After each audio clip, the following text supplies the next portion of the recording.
Bonjour Valérie. Bonjour Justine. Donc, nous sommes de retour avec une deuxième chronique pour vous proposer des cadeaux à glisser sous le sapin. Donc, tu sais, Noël semble un peu loin, mais ça approche quand même assez vite. Donc, dans cette chronique-là, il y a vraiment une variété de livres, là. Donc, je trouve que ça démontre bien que en librairie, on a un livre pour chaque personne de votre liste. Donc, Tout à fait.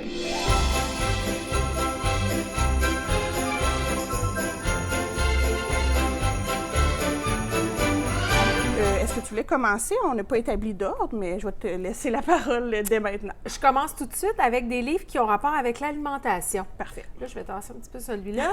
Donc, le premier que je vais présenter, c'est comment faire ses conserves sans empoisonner sa famille. C'est bien le petit dernier. Oui, en partant, c'est drôle. Le titre est drôle. C'est un livre qui est super bien fait par Anne-Marie Desbiens, qui est chimiste. Okay. Elle explique bien comment faire ses conserves, qu'est-ce qu'on peut faire, qu'est-ce qu'on ne peut pas faire.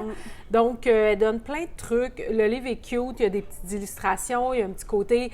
Ça se prend pas au sérieux, mais toute l'information, elle est très intéressante et très pertinente. Donc, un beau livre pour les gens qui aiment faire des conserves ou les gens qui aspiraient à l'autosuffisance. Oui. Bien, c'est le fun de faire des conserves pour passer l'hiver. Alors ça, c'est vraiment un beau livre à offrir. C'est de plus en plus populaire, là. Moi, j'aime bien ça écouter des vidéos sur Internet, là, que les gens font leurs conserves. Ça leur dure toute l'année, là. Donc, c'est vraiment intéressant. Ensuite, je continue tout de suite. Je reste dans la bouffe. Je continue avec 2 livres de recettes. Le premier qui est « Ramène-moi un ramen ». Donc, ouais, ça là, hein, il est peut-être sur ta liste de cadeaux de Noël. Exact.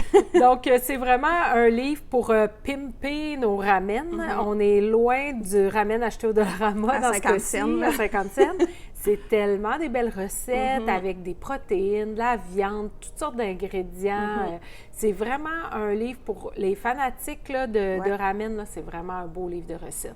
Donc, puis il n'y en a pas beaucoup sur le marché en ce moment, des livres de recettes pour les ramen. Fait que c'est vraiment une belle suggestion. On est vraiment entre le ramen 50 cents à celui là, que tu fais ton bouillon avec plein d'ingrédients. On est là. Ouais, on est entre les deux. Et ensuite, toujours dans la bouffe et dans ce qui est tendance en ce moment, Air Fryer. Donc, cette fois-ci, Manon Lapierre nous revient avec un nouveau livre de recettes. Donc, pour vous situer, Manon Lapierre avait fait l'année passée Air Fryer 107 recettes.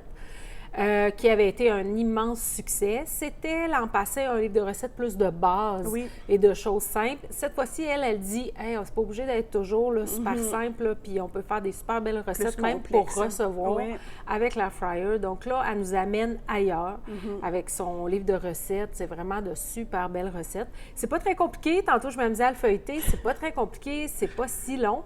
Mais il y a une recherche un peu plus... Une complexité, une recherche, une finition un peu plus grande. Donc, pour les amateurs d'Air Fryer ou ceux à qui vous offrirez la machine pour Noël, c'est le fun de glisser un livre de recettes avec. Bien, ces 3 livres-là sont dans ma liste, je te dirais. Parce que j'aimerais ça commencer les conserves aussi, mais écoute, on verra si quelqu'un va me l'offrir. Le message est lancé. C'est ça, la personne qui va m'avoir pigé.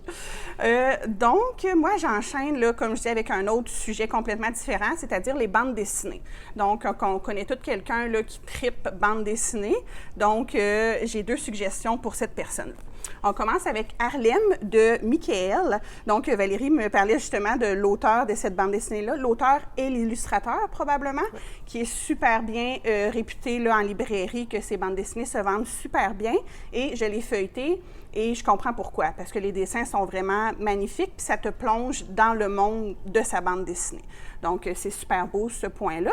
Et dans Harlem, c'est une série à 2 tomes, et celui-là, c'est le 2e, et on se plonge à New York dans les années 1931.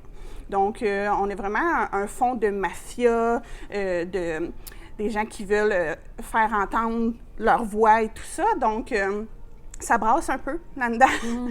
Et le personnage principal, il essaie de comme défaire un peu l'empire qui est en train de se former dans le quartier de Harlem. Donc, super intéressant, un peu noir comme histoire, mais ça vaut la peine, là, tu sais, acheter les 2 tomes puis l'offrir à un fan de BD, là, ça va lui faire vraiment plaisir. On se trompe pas. On se trompe pas. Michael, on se trompe pas. Exact. Ensuite, celui-là, coup de cœur, Havana Connexion. Donc, c'est l'histoire de Lucien Rivard, qui a un vrai caïd. C'est ça, une vraie personne, voyons, qui a qui a vraiment joué un rôle dans la révolution de Cuba. Donc, lui, quand il est sorti de prison, il s'est fait approcher pour vendre, tu sais, dans le fond, distribuer l'héroïne de Marseille dans les États-Unis. Je ne sais pas si c'est clair. Donc, on va vraiment suivre l'histoire de Lucien Rivard qui met sa trace un peu partout où il passe. Et c'est vraiment super beau, c'est super intéressant. C'est une histoire d'un mafieux canadien, donc c'est rare qu'on voit ça.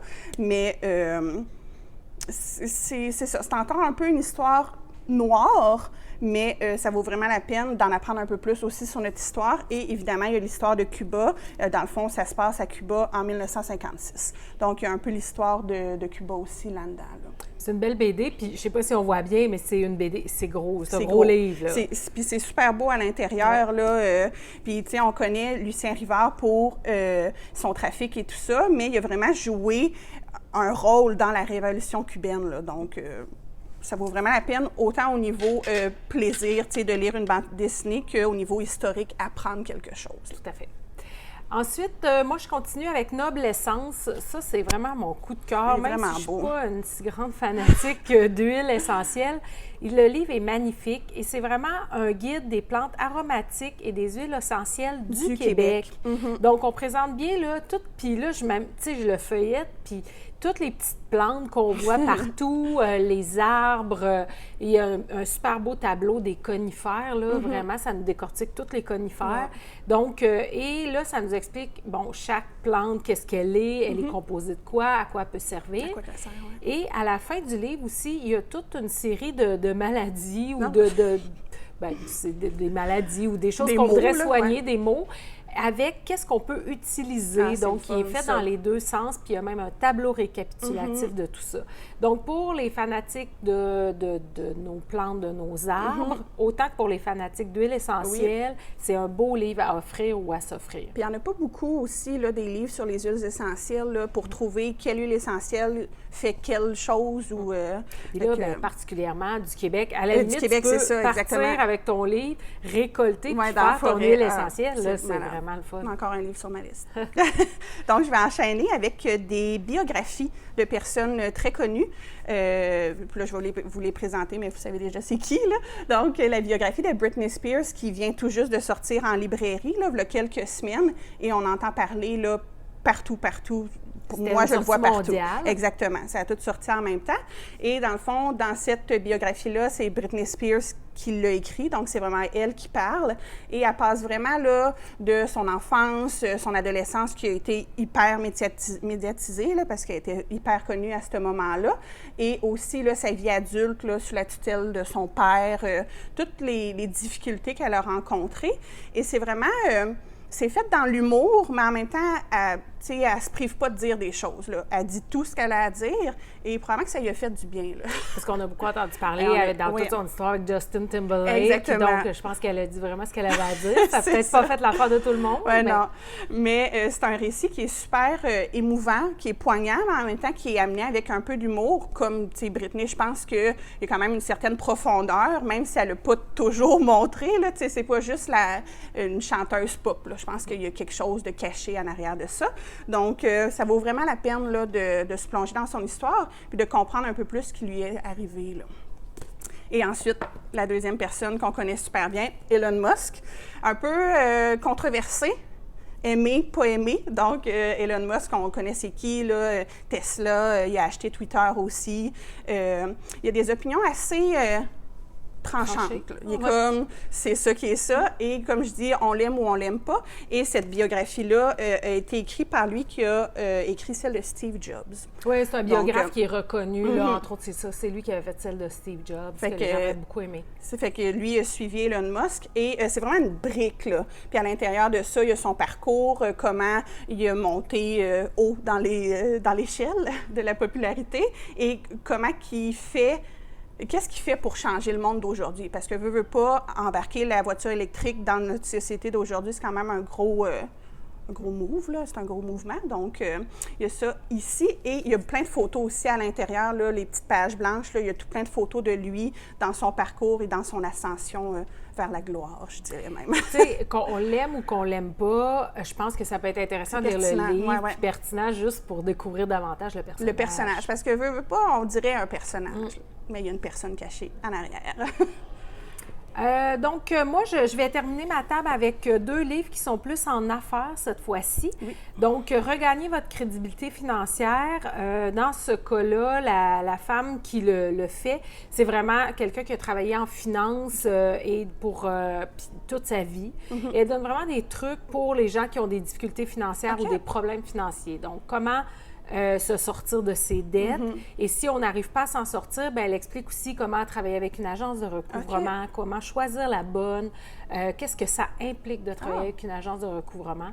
Donc, très intéressant là, pour les gens qui auraient des problèmes financiers ou si on ne veut pas se rendre là puis on dit j'aurais besoin de trucs, mais ça peut être aussi une bonne façon de faire. Bien, des fois, c'est dur. Tu as des problèmes financiers puis tu ne veux pas approcher n'importe qui parce que tu as comme un peu honte de ça, mais avec ce livre-là, ça aide là, à... Bien, c'est surtout qu'on ne connaît pas nécessairement non plus quels sont tous les enjeux des problèmes financiers ou de faire faillite. Donc là, elle nous démystifie tout ça. Et ensuite, il y a Le pompier riche. Donc, c'est l'histoire de Maxime Bédard. C'est une vraie personne, c'est un Québécois qui est pompier, qui un jour a lu le livre « Père riche, père pauvre ». Puis là, il s'est dit « OK, là, moi, je ne viendrai jamais riche avec mon salaire d'un pompier. Qu'est-ce que je peux faire? Comment je peux aller vers l'entrepreneuriat? » Et là, c'est tout son parcours vers l'entrepreneuriat, tout ce qu'il a fait. C'est aussi avec des citations inspirantes de gens qui ont réussi, tels que Tiger Woods ou Steve Jobs.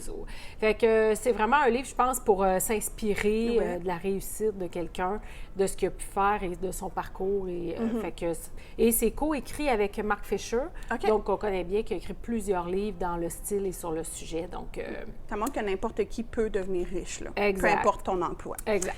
Et moi, je vais finir ma table avec le livre de Sarah Amel, Le petit bout d'Amérique, mais c'est les enfants de 7 ans à 12 ans. Donc, Sarah Amel, elle a sorti voilà quelques années, je dirais. Et elle, dans le fond, elle est psychoéducatrice, conférencière, elle donne des formations et tout ça. Et c'est un livre sur la parentalité positive. Donc, comment